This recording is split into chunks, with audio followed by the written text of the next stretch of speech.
सो hey guys, welcome back. Next हमारा जो topic है वो है कैशिंग। लास्ट दो वीडियोस अगर आपने देख ली हैं, हमने पहले स्केलेबिलिटी पढ़ा था, फिर हमने पढ़ा था लोड बैलेंसर। तो अब हम नेक्स्ट टॉपिक जो पढ़ेंगे वो है कैशिंग। तो कैशिंग क्या चीज़ है, सेम एग्जांपल लेते हैं, रेस्टोरेंट वाला एग्जांपल जो हम अपनी पिछली दो वीडियोस में भी ले चुके हैं। तो अगर आपने वो वीडियोस नहीं देखी हैं तो वो वीडियोस देख लो। ये एक प्लेलिस्ट ऐसे कंटिन्यूटी में आपका एक रेस्टोरेंट है, ठीक है। आपके पास टेबल है,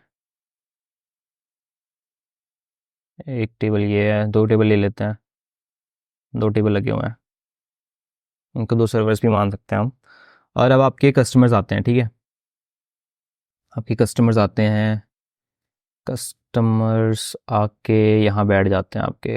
अरे कहाँ गया, यहाँ यहाँ यहाँ यहाँ चार चार कस्टमर्स बैठ गए। अब आपके पास उनको क्या क्या चाहिए होता है, खाना खाना तो ऑर्डर करके बन के आएगा आराम से, उसको टाइम लगेगा। सेकंड चीज़ उनको क्या चाहिए होती है, कैचअप चाहिए होती है, कैचअप। अब आपके फॉर एग्जांपल आपका वेटर है, वेटर ऐसे समझ लो ये आपका वेटर है।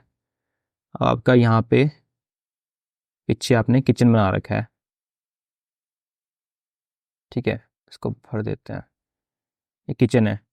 तो अब आपका जैसे ही कोई कस्टमर आता है वो केचप मांगता है, तो आपका वेटर क्या करता है, केचप का ऑर्डर लेता है, केचप लेने जाता है वहाँ से और केचप लेके यहाँ पे आ जाता है, ठीक है। यहाँ पे केचप रख लेता है। अब नेक्स्ट नेक्स्ट टेबल पे कोई आया, उसने केचप मांगा, आप गया केचप लेके आया।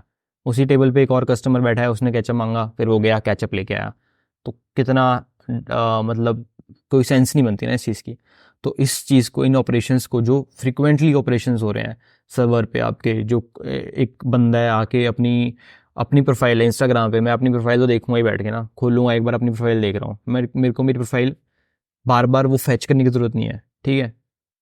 तो जो चीज़ें हैं, जैसे मेरी प्रोफाइल पिक्चर है, ऐसे वो हमेशा रहेगी सेम, काफ़ी बार चेंज नहीं होगी, कभी कभी चेंज होगी। मेरा नाम है, ये चीज़ें मेरे को सर्वर से फैच करने की रिक्वायरमेंट नहीं है। तो जो चीज़ें फ्रिक्वेंटली यूज़ होती हैं, जो डेटा फ्रिक्वेंटली यूज़ होता है, उसको हम कैश कर लेते हैं अपने इन मेमोरी पे, या फिर अपने किसी ऐसे पास वाले कैशे में, जैसे रेडिस यूज़ करके रेडिस में कैश कर लिया, या इन मेमोरी कैश कर लिया, या कोई और कैशिंग इंप्लीमेंट करके वहाँ पे कैश कर लिया, ताकि उसको बार बार दूसरे जो दूर पे सर्वर पड़ा है, डेटाबेस पड़ा है, या कोई और सर्वर पड़ा है, कोई और सर्विस पड़ी है, वहाँ से मेरे को बार बार ना फैच करना पड़े। तो आपने लाके यहाँ पे सॉस का बोतल यहीं रख दी कि ये लो भाई, जितनी तुम्हें सॉस खानी है खाओ, मजे लो। सॉस रख दी, टिश्यू पेपर रख दिए, ऐसी चीज़ें तो बार बार यूज़ होती हैं, वो आपने टेबल्स पे रख दी। आपको उसको मल्टीपल टाइम्स फैच नहीं करना पड़ेगा। तो आपका ये जो है वेटर हैप्पी है उस केस में।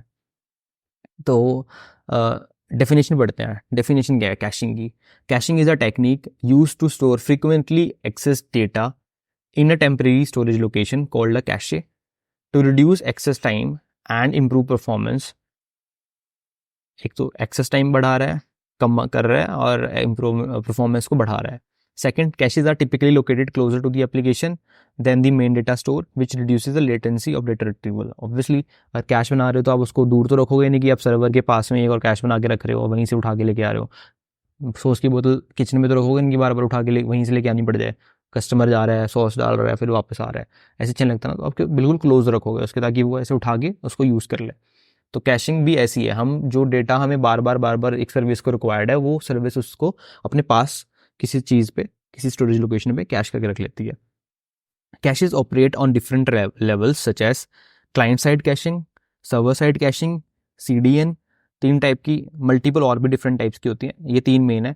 क्लाइंट साइड कैशिंग तो वही है जो हमने एग्जांपल पढ़ा कि आपने आपका जो सॉस चाहिए थी वो आपने टेबल पे, क्लाइंट पे ही अपने टेबल पे रख ली, और उसको वो यूज़ कर लेगा, किचन में जाने की ज़रूरत नहीं है।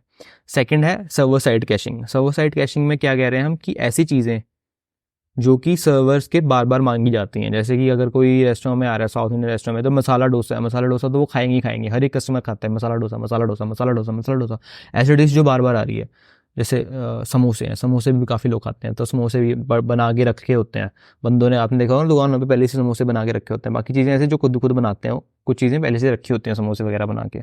तो सर्वर साइड कैशिंग क्या करती है, जैसे टिक्की वाला होता है, टिक्की पहले से आधी आधी थोड़ी सी टिक्की को पहले से करके रखता है, मतलब तलता नहीं है उसको, पर वो गर्म करके रखता है उसको। जैसे ही बंदा कहेगा कि भैया एक प्लेट टिक्की लगा दो, तभी की तभी उसको फ्राई फ्राई नहीं कहते उसको, फ्राई ही बोलते हैं, फ्राई करेगा ताकि जल्दी जल्दी हो जाए, ठीक है।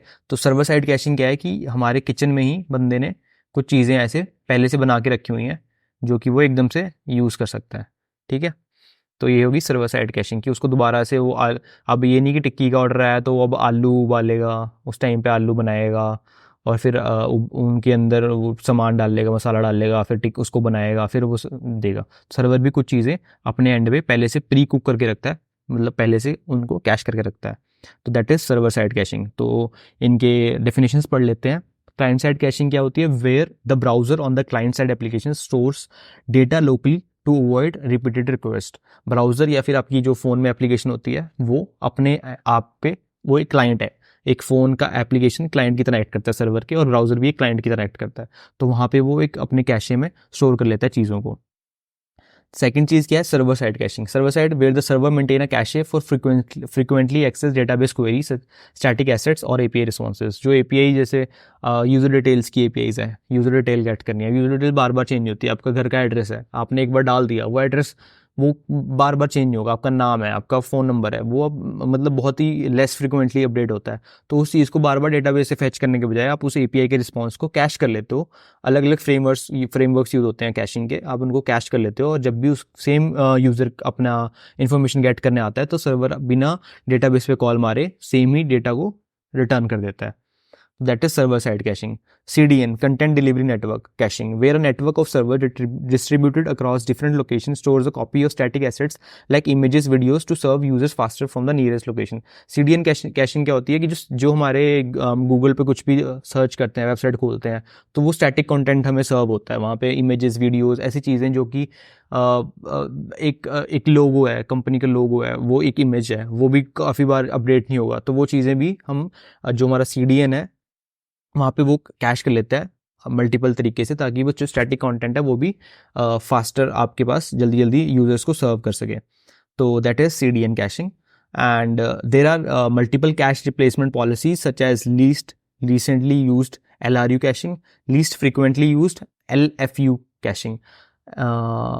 इविक्शन पॉलिसीज होती हैं, not caching, least recently used eviction policy और least frequently used eviction policy, which decide which items to evict when the cache is full. अब कैश ना हम ऐसे नहीं रखते कि हमारा डेटाबेस 500 GB स्टोरेज यूज़ कर रहा है तो हम सारा डेटाबेस कैश करके रख लें, 500 GB का एक और डेटाबेस रेडिस में बना लें, तो उसका कोई फ़ायदा नहीं है, क्योंकि फिर तो आपकी कॉस्ट, आप डबल कॉस्ट दे रहे हो। तो आप कैश को थोड़ा छोटा रखते हो, काफ़ी छोटा रखते हो मेन डेटाबेस से। तो कैश जो आपका कैश का साइज़ अराउंड 5 GB रहेगा, अगर 500 GB का आपका एक डेटाबेस है। तो उस 5 GB में आप क्या रखोगे? जो आपको फ्रीक्वेंटली चीज़ें चाहिए वही रखोगे ना आप। ये नहीं कि आप उसको भरते रह रहे हो, बढ़ते जा रहे हो। तो आप जब वो भर जाएगा तो आप वो चीज़ें निकाल लोगे इसमें से। इसमें निकालने की 2 पॉलिसी है, लगा सकते हो आप। एक तो होती है least frequently used. Least frequently used की जो सबसे कम यूज़ हुआ है, जैसे आपने उसमें एक यूज़र की डिटेल्स रखी थी। अब एक यूज़र है जो लॉगिन, इंस्टाग्राम चला ही नहीं रहा है, वो उसने मतलब सदियों से लॉगिन ही नहीं किया है इंस्टाग्राम पे, तो अब उसका डेटा आप क्यों कैश करके रखोगे अपने सर्वर पे? तो उसको आप जैसे ही आपका कैश भरेगा तो आप सबसे पहले वो निकाल लोगे जो यूज़ बहुत कम हुआ है। सेकेंड है लीस्ट रिसेंटली यूज।